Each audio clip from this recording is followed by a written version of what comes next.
Hello and welcome. My name is Vex. Today is Saturday. There was no Friday release for leaks for Godforge. Today we're going to be looking at their recent year-end wrap video. It's about 10 minutes long. Should get through it pretty quick. Might not need the 1.5 times because hopefully I won't yap too much. But I figured this would be a good way to end the year, take a look at what the year has given us for Godforge and what we can look forward to in 2025 and hopefully the beta soon.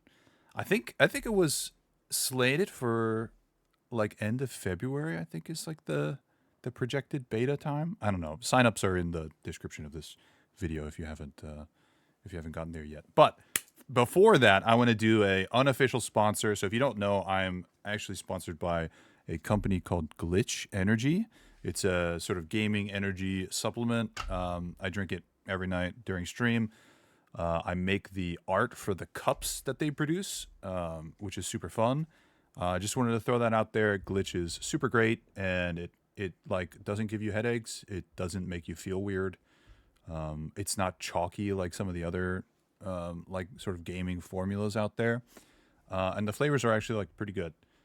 So if you want, you can check out the link in the description or use code VEXING at checkout for 20% off. Anyway, now that this shameless shilling is over, let's get to the video. Hey guys, this is Simon from Fateless. Really just signing out They gotta change this. This is Simon from Fateless. It's always Fateless. 2024 from the team.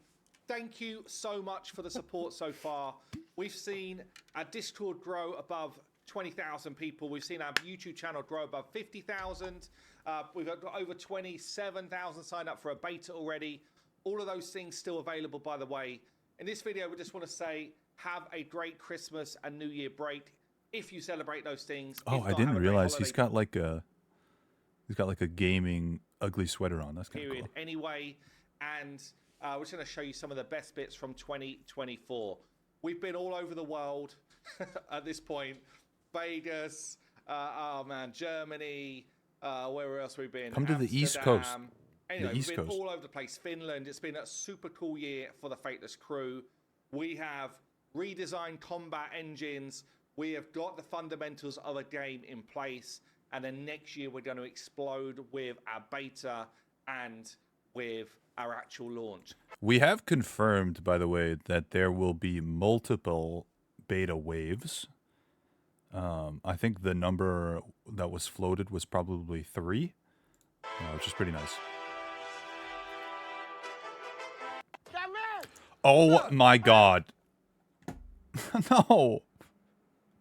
Get out of here. I hate ads. I did an ad at the beginning of the video. Come on. I can't even skip. Oh my god. I should just buy YouTube Premium. Holy heck. I need more YouTube views or sponsor pulls for to be able to afford YouTube Premium so I don't see ads.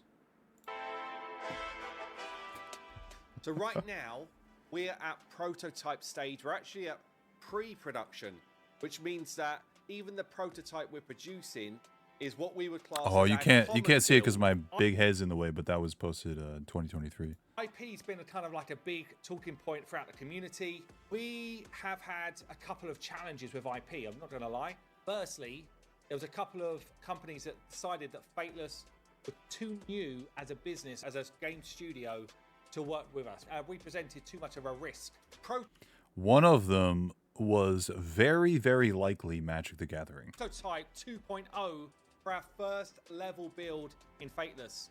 Showing you our archer here inside like a character viewer now. There's something else which we want to bring into our game, and that is dynamic effects. Imagine at the same time, some of the background crumbles away with the sheer force of impact of your hit.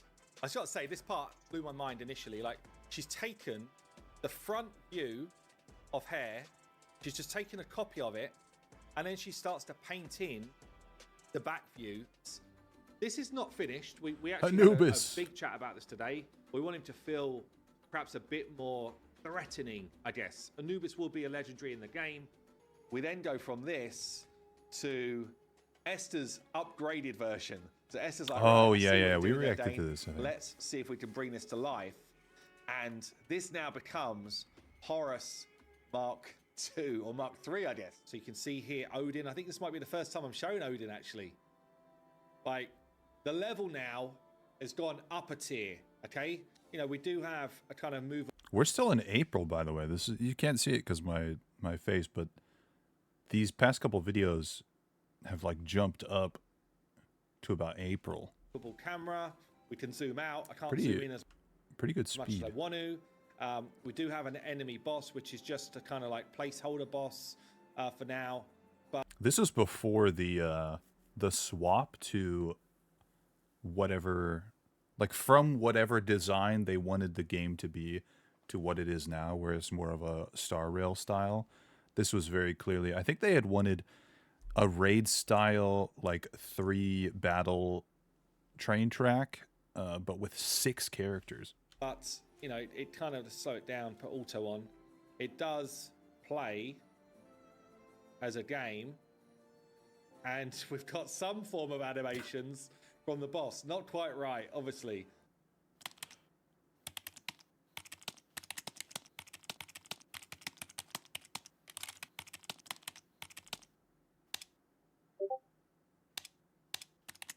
Oh my god, this is so slow.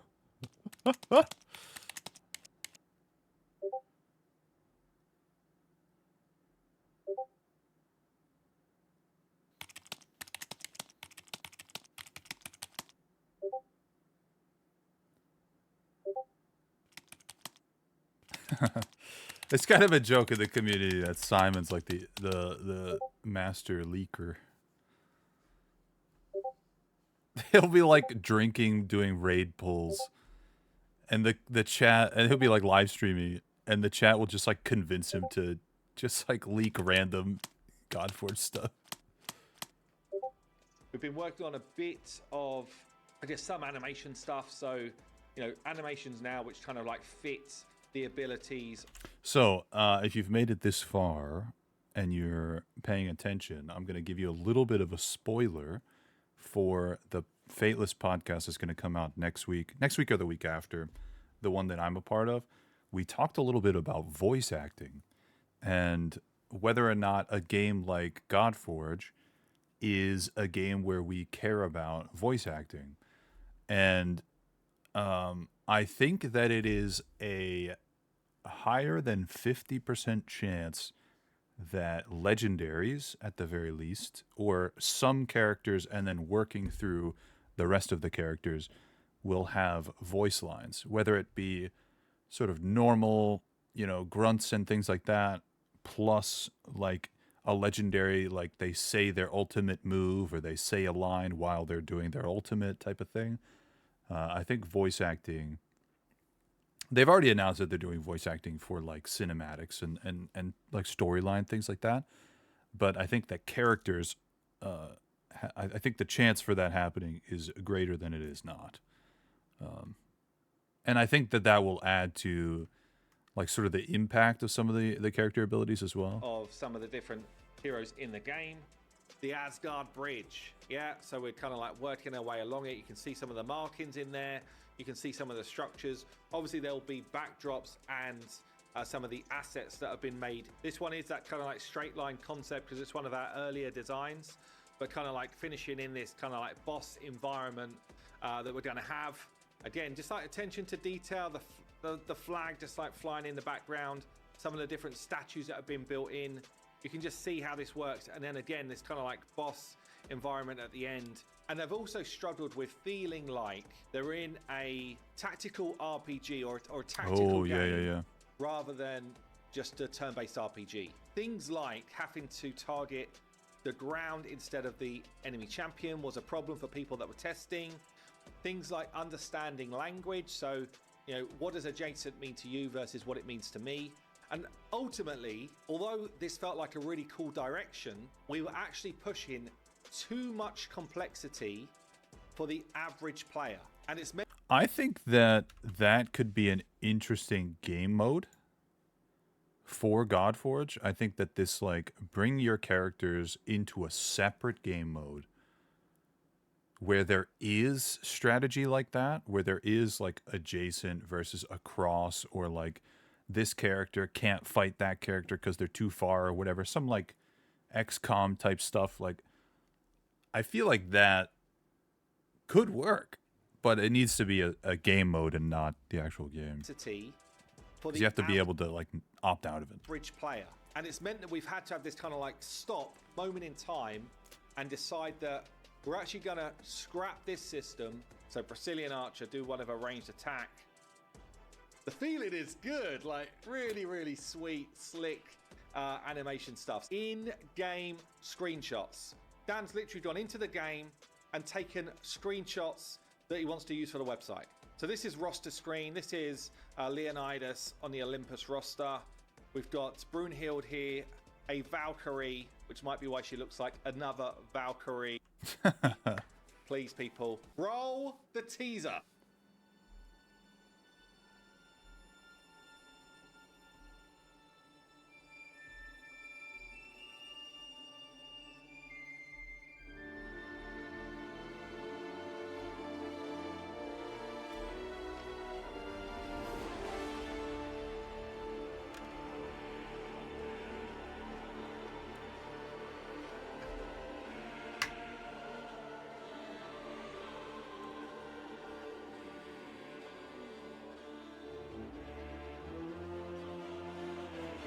I'm not gonna lie, I don't remember who that is.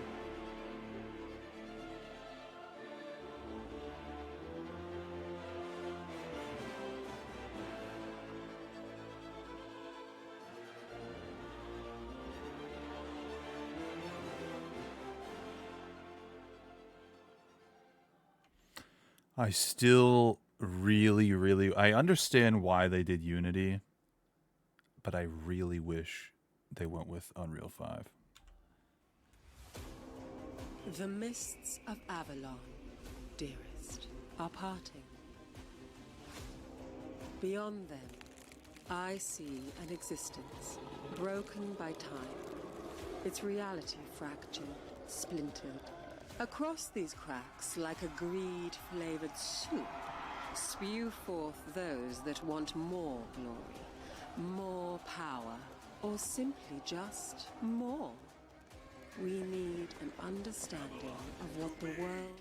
And in this screen again, I can look at my roster. We've seen this stuff before. A little bit tidied up. Only a little bit, but with the shaders and stuff like that. So the blood some looks of the like shaders red. are now starting to come through better. We're getting a better visual. Today you get to know who the artist is who is currently recording the new track that's going to be on our cinematic. So at Fateless, we were trawling the internet to try and find the right sound, the right type of voice to really sell the feeling we wanted from our cinematic. And we stumbled across this legend that is Serena Bell. Serena is absolutely phenomenal. We met Serena in London. She is a gamer herself. She loves this type of game, and everything just fit together so perfectly. Serena is blowing up on TikTok and YouTube. I'm going to share with you snippets of 2 of her tracks right now. Apparently the song is done for the cinematic. Still remains within the sound of So, yeah, rest assured, we're going to bring gameplay that you can actually test. But there's, as I say, there's a bunch of buggy stuff going on still in here. And because I've not used this ability yet before, I'm showing you it's done a blue box it. That's actually kind of cool. You can see here we flipped to the new version. This is now an 8 heads. Barely feels different, honestly, but it just makes such a difference when you see the characters coming through. So this is now the new model. The cool thing here, so new to old, you can see the change. The cool thing is, doesn't mean everyone's going to be this exact shape. With the new model, you're able to add more meat on the bones. So an example here, this is pre-change for her in his idle pose. Just giving it the heavy breathing. Okay, not much going on. Give him the eyeballs. Change. Some character in the face and a bit of a smirk with the mouth and a blink. I cannot wait. It's been a phenomenal experience for me personally, and I know the rest of the team are absolutely psyched for the way the project is heating up. Really appreciate your support, and yeah, we'll see you in 2025. I'm excited. I'm a little. I'd say my only reservations for Godforge at this point, and this is after having talked with everybody, talked with the community, talked with the devs. Like, I am. We're only shown what we're shown, right? We don't have like a special. We don't get to play on the launch or anything like that. But what we're shown in the videos could be a separate launcher from what they're actually working with. But there's still a ton of white boxing. And if I think about other major games in this genre that were like 6 to 9 months out, most of the menuing and most of the environments were like at least a little bit more fleshed out. I still, I'm just a little hesitant. They said that they have, at the very least, blocked out like a year after release of like what's their like sort of big goals and things like that, which is really nice. But beta is in a couple months, and maybe that's when we'll see all of the white boxing go away, and that would be really nice. But from what we see in current videos, there's still a good amount of polish that needs to be done to make it sort of mass marketable, which is what the beta is like really going to do, right? It's going to market it to a ton of people. A ton of people are going to get their eyes on it.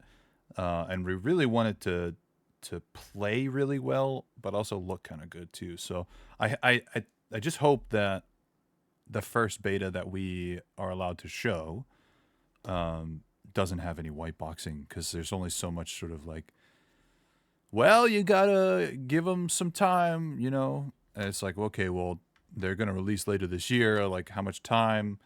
I don't want to have to like try to convince people, right? That's my only concern going into 2025. But as we've seen time and time again, and like we've talked about it here, where some of the characters that they get through are like from concept to finish in a month, while they're also making like 10 other characters. The speed at which they pump out this stuff is like pretty crazy. So, I mean, I'm looking forward to it. Anyway, I'll see you in the next video. Have a good weekend, and I'll see you in 2025. Bye.